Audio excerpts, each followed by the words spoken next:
Hello and welcome to all my dear students. Students, today we are going to start chapter number 12 from part 2 NCERT, that is aldehyde, ketone and carboxylic acid. So without wasting time, let's begin with introduction of the chapter.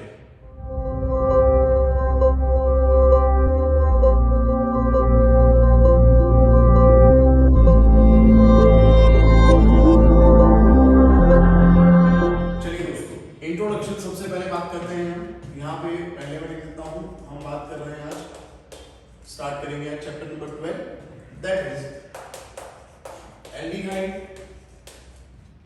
Ketones and carboxylic acid. Aldehyde, ketone and carboxylic acid.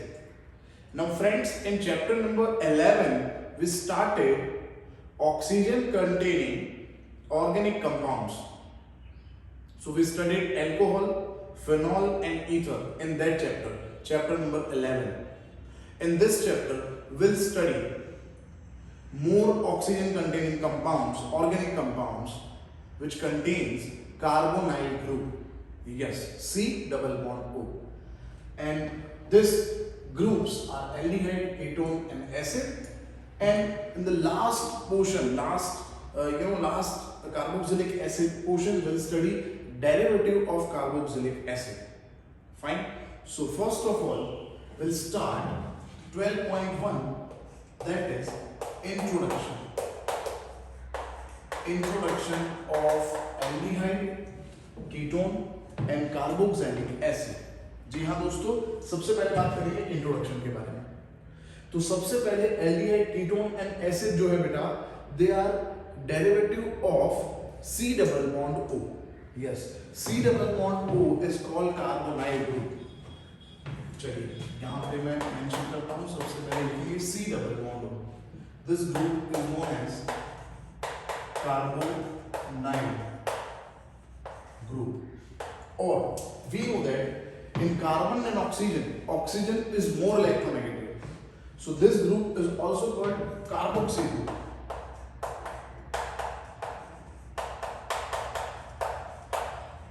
इसको बेटा हम carboxy group भी बोल सकते हैं. Carbonyl group बोल सकते हो आप, इसको आप कार्बोक्सी ग्रुप भी बोल सकते हो. ठीक है, चलिए. तो ये जो कार्बोनाइल ग्रुप और कार्बोक्सी ग्रुप है, इसके अंदर आप देख सकते हो कार्बन एंड ऑक्सीजन के अलावा यहाँ पे कार्बन की दो वैलेंसी जो है ना, यहाँ पे दो वैलेंसी वैकेंट है. यहाँ पे कोई और ग्रुप कार्बन के साथ अटैच नहीं है. ठीक है, तो इसका मतलब ये कार्बन से दो ग्रुप यहाँ पे अटैच नहीं है. तो हम यहाँ पे सबसे पहले फर्स्ट यहाँ पे हम क्या करेंगे, यहाँ पे जो दो वैलेंसी है ना, एक वैलेंसी में मैं अल्काइल और एराइल लिखना है और दूसरे वैलेंसी में हम यहाँ पे लिखेंगे H. ठीक है, अगेन एक वैलेंसी में क्या लिखना है R और दूसरे वैलेंसी में क्या लिखना है. यस, दूसरे वैलेंसी में यहाँ पे हमें दोस्तों H लिखना है.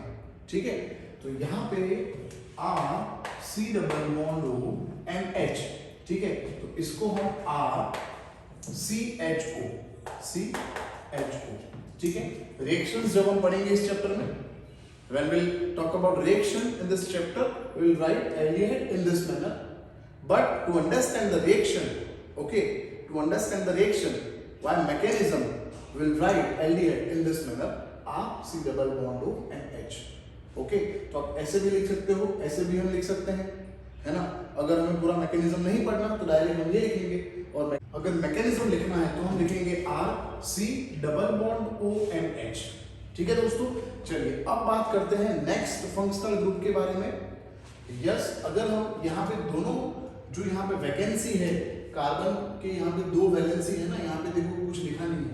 अगर हम यहाँ पे R लिखेंगे दोनों वैलेंसी में, R C double bond O R.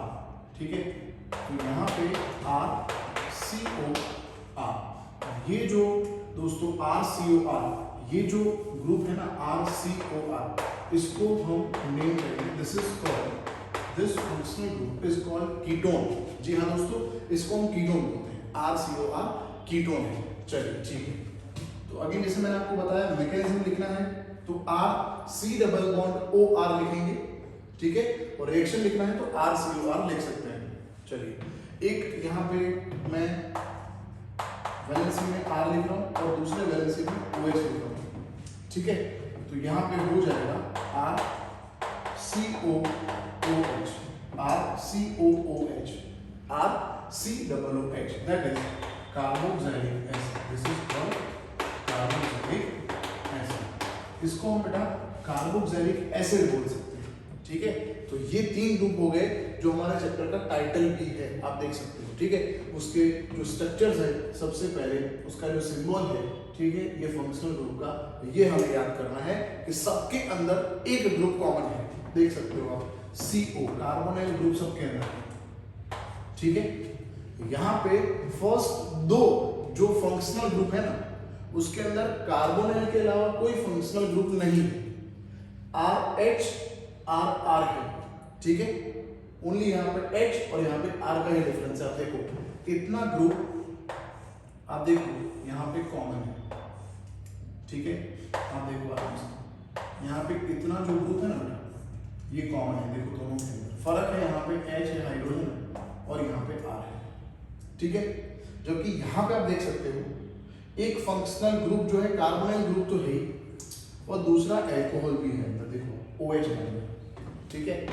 तो ये डिफरेंस है, ठीक है। तो इसके जो रिएक्शन होंगे ना वो थोड़ा डिफरेंट होंगे इन दोनों से, तो इसीलिए इसको हम लास्ट में पढ़ेंगे।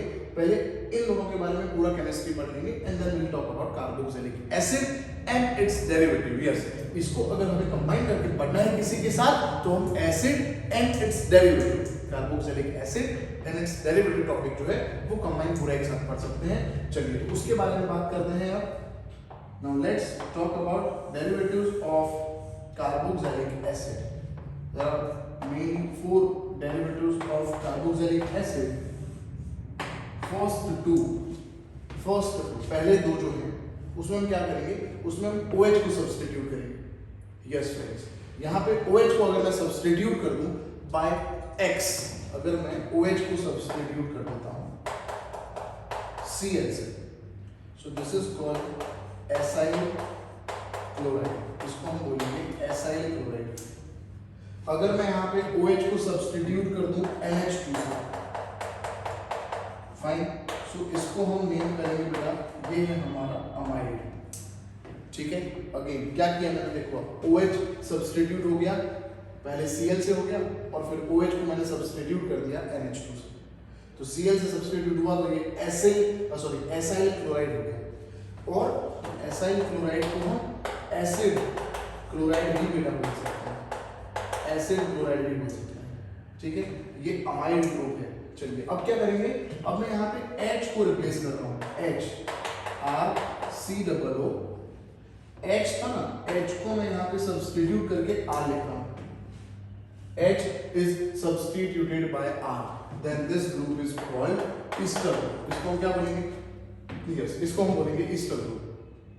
चलिए नाउ H, अब जो H है उसको मैं सब्सटीट्यूट करता हूँ बेटा COR से, यहाँ से जो H है ना उसको मैंने किससे सब्सटीट्यूट किया, COR, एसआई ग्रुप से।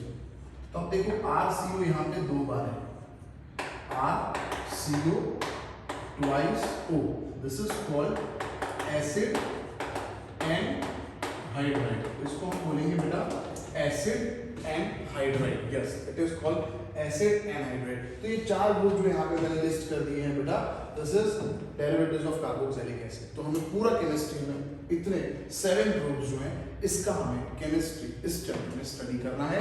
फर्स्ट आप लोग इसका स्क्रीनशॉट ले लो और उसके बाद अभी भी इंट्रोडक्शन के अंदर हम पढ़ेंगे कि ये जो ग्रुप्स हैं, functional group, organic functional group, ठीक है, इसके अंदर कौन से IUPAC नेमिंग में सफिक्स एंड प्रेफिक्स यूज होंगे, और कहीं ना कहीं मेन जो aldehyde, ketone and carboxylic acid compounds हैं उनकी रूटीन लाइफ में, डेली लाइफ में कौन से एप्लीकेशन है, ठीक है। पहले आप इसका स्क्रीनशॉट लो दोस्तों। तो यहाँ पे मैंने एप्लीकेशन जो है एल्डिहाइड कीटोन के जो इम्पोर्टेंट हैं वो यहाँ पे मैंने लिस्ट कर दिए हैं। Aldehyde ketones and carboxylic acids are widespread in plants and animal kingdom।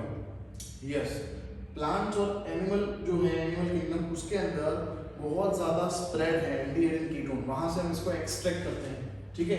They play important role in biochemical process in life and they add fragrance and flavour to the nature. Fine, fragrance और flavour add करते हैं ये generally aldehyde ketone जो हैं, ठीक है, perfume के अंदर। फाइन, जो गुड स्मेलिंग एजेंट है, एज अ स्मेलिंग एजेंट ये हम यूज करते हैं एल्डिहाइड और कीटोन को। एग्जांपल यहाँ पे मैंने लिखा है वैनिलीन, आपने वैनिला एक्सट्रैक्ट सुना होगा, ठीक है। So vanillin from vanilla beans, vanilla beans से हम वैनिलीन को एक्सट्रैक्ट करते हैं, जिसका स्ट्रक्चर मैंने यहाँ पे लिखा है, जिसमें एल्डिहाइड ग्रुप है, आप देख सकते हो। उसके मेटा पोजीशन पे ईथर है OCH3 एंड पैरा पोजीशन पे यहाँ पे 2H ग्रुप लगा हुआ है। So vanillin again it is extracted from vanilla beans. Fine, vanilla extract आपने सुना होगा, तो इससे आप इसको रिलेट करो। Salicylin from meadow sweet, okay, sweet smelling flower है ये मेडो स्वीट, ठीक है। सैलिसाइलिन वहां से हम एक्सट्रैक्ट करते हैं। एंड सिनेमाल्डिहाइड फ्रॉम सिनेमॉन, सिनेमॉन का मतलब होता है दोस्तों दालचीनी, है ना। दालचीनी आपको पता होगा, अभी कोरोना के टाइम पे दालचीनी जो है इसका हम यूज ज्यादा कर रहे हैं, तो जो सिनेमॉन है इसका मतलब होता है दालचीनी। फाइन, इसमें से हम सिनेमाल्डिहाइड एक्सट्रैक्ट करते हैं। Very pleasant fragrance, yes, fragrance इनका बहुत ही बढ़िया होता है। यहाँ पे मैंने सैलिसाल्डिहाइड और सिनेमाल्डिहाइड का स्ट्रक्चर दोस्तों यहाँ पे मैंने बना दिया है। सैलिसाल्डिहाइड के अंदर आप देख सकते हो फर्स्ट जो कार्बन है यहाँ पे बेंजीन है, वहां पे एल्डिहाइड ग्रुप है और उसके ऑर्थो पोजीशन पे OH ग्रुप यहाँ पे अटैच किया हुआ है। और सिनेमाल्डिहाइड के अंदर यहाँ पे अल्केन है और एल्डिहाइड है, ठीक है। तो ये बात हो गई कुछ जो एल्डिहाइड कीटोन इंपॉर्टेंट थे उसके बारे में। Now they are used in many food product and pharmaceutical to add flavors। जैसे हमने अभी बात करी कि बहुत सारे ऐसे एल्डिहाइड कीटोन हैं, ठीक है, उनका स्मेल बहुत ही बढ़िया है, इसीलिए वो फ्लेवर्स ऐड करने के लिए यूज करते हैं, फूड प्रोडक्ट के अंदर भी यूज होते हैं। They are used as solvents as well, जैसे कि एसीटोन, एसीटोन का स्ट्रक्चर बड़ा ही सिंपल स्ट्रक्चर है एसीटोन का, CH3COCH3, ये बेस्ट ऑर्गेनिक सॉल्वेंट भी है एसीटोन, ठीक है। And for preparing materials like adhesives, fine, a substance used for sticking any object, कोई भी चीज को अगर हमें स्टिक करना है, ठीक है, works as a glue हम बोल सकते हैं, तो ये एडहेसिव मीन होता है। पेंट, रेजिन, परफ्यूम्स, परफ्यूम्स तो पता ही है गुड स्मेल है, तो फिर प्लास्टिक एंड फैब्रिक्स में इसको हम यूज कर सकते हैं, ठीक है दोस्तों। तो ये जो यूजेस हैं NCERT का लाइन टू लाइन जो हम हमारे चैनल पे पढ़ाते हैं, बहुत ही इंपॉर्टेंट चीज है ये। अब इसका स्क्रीनशॉट ले लो और इसकी हर एक लाइन जो है, हर एक वर्ड, इसको आप ट्राई टू रिमेंबर, ठीक है। और फिर हम अभी भी इंट्रोडक्शन के अंदर देखेंगे एल्डिहाइड, कीटोन, एसिड और उसके जो डेरिवेटिव्स थे उसके अंदर IUPAC नॉमेनक्लेचर में कौन से सफिक्स एंड प्रेफिक्स ऐड होंगे। सबसे पहले आप इसका स्क्रीनशॉट ले लो और फिर मैं वो पूरा टेबल जो है आपको पढ़ाता हूं। चलिए बेटा पहले स्क्रीनशॉट ले लो इसका। चलिए दोस्तों अब बात करते हैं फंक्शनल ग्रुप जो हमें पढ़ने हैं इस चैप्टर के अंदर, उसको अगर हमें नेमिंग करना है IUPAC नेमिंग, तो उसमें कौन से प्रेफिक्स और सफिक्स यूज होंगे। सबसे पहला ग्रुप यहाँ पे मैंने लिस्ट किया हुआ है RCHO, दैट इज एल्डिहाइड। चलिए एल्डिहाइड है हमारे पास, अगर ब्रांच में एल्डिहाइड ब्रांच में है तो यहाँ पे हम यूज करेंगे दोस्तों फॉर्माइल। जी हाँ दोस्तों, हम फॉर्माइल यूज करेंगे।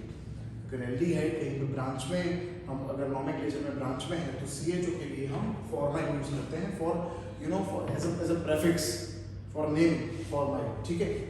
और यहाँ पे हम ऑक्सो भी लिख सकते हैं, ऑक्सो भी लिख सकते हैं, आपको याद रखना है। अब आपको ये डाउट होगा सर फॉर्माइल कब यूज करना है, ऑक्सो कब यूज करना है। तो फॉर्माइल आप तब लिखोगे, कम ऑन, फॉर्माइल आप तब लिखोगे जब CHO है ना, CHO ब्रांच में है, ठीक है। और CHO ब्रांच में है और CHO के ऊपर आपने नंबरिंग भी करा हुआ है, CHO के ऊपर आपने नंबरिंग भी करा हुआ है, मतलब CHO का कार्बन जो है उसको आपने 1 2 3 4 5 6 जो पेरेंट चेन है ना, उसके अंदर नंबरिंग भी किया हुआ है, तो उसको आप ऑक्सो लिखोगे। और अगर नंबरिंग नहीं किया है तो आपको as a prefix formyl use करना है। I hope it is clear. Now CHO, चलो अगर आपने यहाँ पे CHO का जो कार्बन है वो पेरेंट चेन में नंबरिंग में यूज किया हुआ है तो AL यूज करोगे आप। और अगर आपने CHO यूज नहीं करा है तो आपको लिखना है दोस्तों कार्बाल्डिहाइड। क्या लिखना है? कार्बोल्डिहाइड। कार्बोल्डिहाइड दैट इज कार्बाल्डिहाइड। बड़ा ही सिंपल है। चलो ठीक है। RCOR ये हमने पढ़ा इंट्रोडक्शन में कीटोन है। अब कीटोन के अंदर आप देखो, कीटोन के अंदर हम लिखेंगे ऑक्सो, ठीक है। कीटो भी लिख सकते हैं हम। क्या लिख सकते हैं इसको? इसको हम कीटो भी लिख सकते हैं। चलो ग्रेट। उसके अलावा सफिक्स जो है वो हम यहाँ पे ON यूज करेंगे। ऑन, प्रोपेनॉन, ब्यूटेनॉन, पेंटेनॉन, है ना, एक्सेट्रा, ये हम यूज करेंगे। कीटोन CO कभी ब्रांच में हो नहीं सकता, है ना। CO only CO group, without alkyl group हो ही नहीं सकता, क्योंकि दोनों तरफ अल्काइल ग्रुप होने चाहिए कंपल्सरी। तो यहाँ पे मैं बात नहीं कर रहा, हम ऑक्सो लिख सकते हैं, कीटो लिख सकते हैं और सफिक्स में हम ओन लिखेंगे। चलिए दोस्तों अब बात करेंगे यहाँ पे RCOOH। RCOOH हमें नाम पता है इस ग्रुप का। ये जो फंक्शनल ग्रुप है इसका नाम है कार्बोक्सिलिक एसिड। और कार्बोक्सिलिक एसिड के लिए प्रेफिक्स अगर हमें यूज करना है तो हम कार्बोक्सी यूज करेंगे। जी हाँ दोस्तों, हम यूज करेंगे कार्बोक्सी, ठीक है। या फिर हाइड्रोक्सी कार्बोनाइल भी हम लिख सकते हैं। क्या लिख सकते हैं इसको?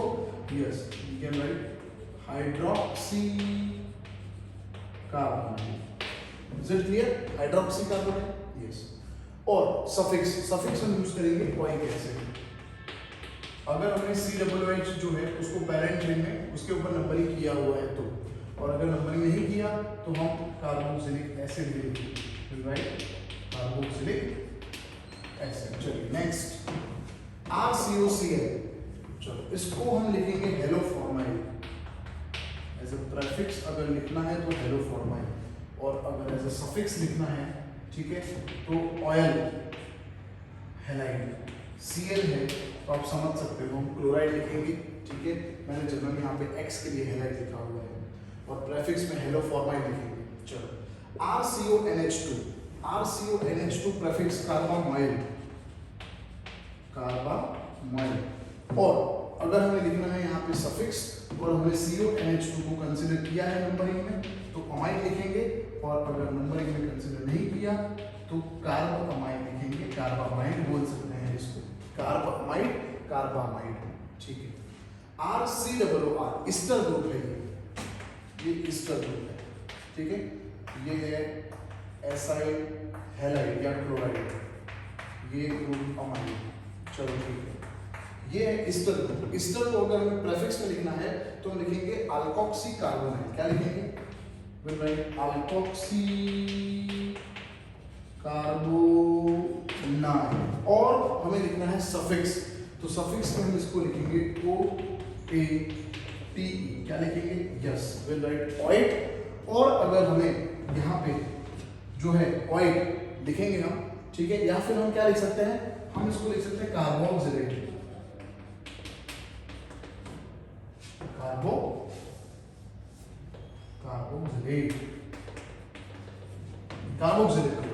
कार्बोक्सिलेट। चलो और RCO ट्वाइस को, ये एसिड क्लोराइड ग्रुप है, sorry acid anhydride. Acid chloride को हमने ऊपर लिखा है, RCOX को, ये है एसिड एनहाइड्राइड। एसिड एनहाइड्राइड में कोई भी यहाँ पे प्रेफिक्स यूज नहीं होता। जी हाँ दोस्तों, यहाँ पे एसिड क्लोराइड में कोई प्रेफिक्स यूज नहीं होगा। और अगर हमें सफिक्स लिखना है तो लिखेंगे ओइक एनहाइड्राइड। ओइक क्या लिखेंगे? ओइक क्या लिखेंगे? ओइक एनहाइड्राइड, ठीक है, ओइक एनहाइड्राइड लिखेंगे। यहाँ पे हमने जो है फंक्शनल ग्रुप के लिए पर्टिकुलर लिख दी है जो भी प्रेफिक्स और सफिक्स हैं, तो आप इसको रेफर करिए, अच्छे से इसका स्टडी कर लीजिए। और कुछ भी आपको डाउट है कहीं ना कहीं तो आप कमेंट बॉक्स में लिखो। इस वीडियो में कमेंट बॉक्स में आप लिखो। अगर आपने पूरा वीडियो देखा, पूरा वीडियो आपको समझ में आ गया है, कहीं ना कहीं हमारी कम्युनिटी को आपको सपोर्ट करना है, लाइक जरूर करना है वीडियो को, और कमेंट में आपको सजेशंस जो हैं आपके देने हैं। अगर आपको वीडियो पसंद आया हो, समझ में आ गया हो, तो प्लीज़ अप्रिशिएट करें वीडियो को, कमेंट जरूर करें, लाइक करें, और वीडियो को, चैनल को आपने अभी तक सब्सक्राइब नहीं किया तो please subscribe our channel. Thank you so much friends.